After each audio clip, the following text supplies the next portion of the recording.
প্রতি বিঘা 800 টাকা করে চাষ করি। আমি একদিনে 5 বিঘা হাল চাষ দিছি। আগে এগুলা হাজিরা দিয়ে, মানুষ দিয়ে, কামলা দিয়ে এগুলা। এখন এই পাওয়ার টিলার দিয়ে আমি চাষ করতেছি।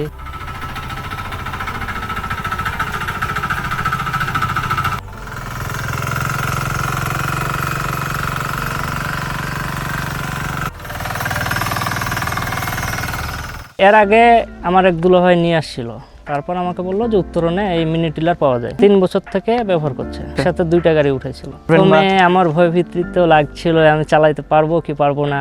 প্রায় 1-2 দিন মোটামুটি কিভাবে আমি চাষ করব সেটা আমি বুঝতে পারতাম না, সব কিছু উল্টাপাল্টা লাগতো। আমি প্রথমে চালাইতাম, মনে করেন যে আগের টিলারগুলো, পাওয়ার টিলার যেগুলো আছে ওটা তো ক্লাস ছিল, এটা তো ক্লাস কোনো কিছু নাই। সেজন্য ভয় ভীতিটা এত কিছু।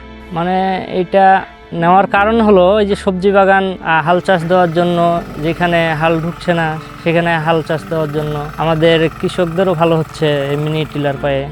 কলা বাগানেও চাষ করি, পতিত মাটি, শক্ত মাটি, এগুলো তো চাষ করি। খুব ভালো এটা আমার নিজের জন্য, আবার আশেপাশের কৃষকদের জন্য আমারও উপকার হয়, মানুষেরও হচ্ছে। আমি শতক 16 টাকা করে। আমি একদিনে 5 বিঘা হাল চাষ দিছি, আর আমি প্রতি বিঘা 800 টাকা করে চাষ করি। তেল সাশ্রয় একদম কম, সীমিত।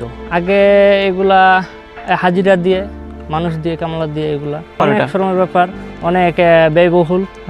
এখন তাহলে এটা অনেক কমে গেছে। এটা পায় অনেক কৃষকেরও সুবিধা হচ্ছে, তাদের সার্ভিস অনেক ভালো, তাদের ব্যবহারও অনেক ভালো। মেশিনের সমস্যা ছিল, আমি ফোন দিছি, আসে ঠিক করে দিই। এটা মেশিনটা আপ ডাউন করতো, এটা বেড়ে যেত আবার কমে যেত, এটা এখন ঠিক হয়ে গেছে। চাষ ভালো। আমি এখানে তো আমাদের 50 শতক বিঘা, 5 বিঘা পর্যন্ত করছি একদিন।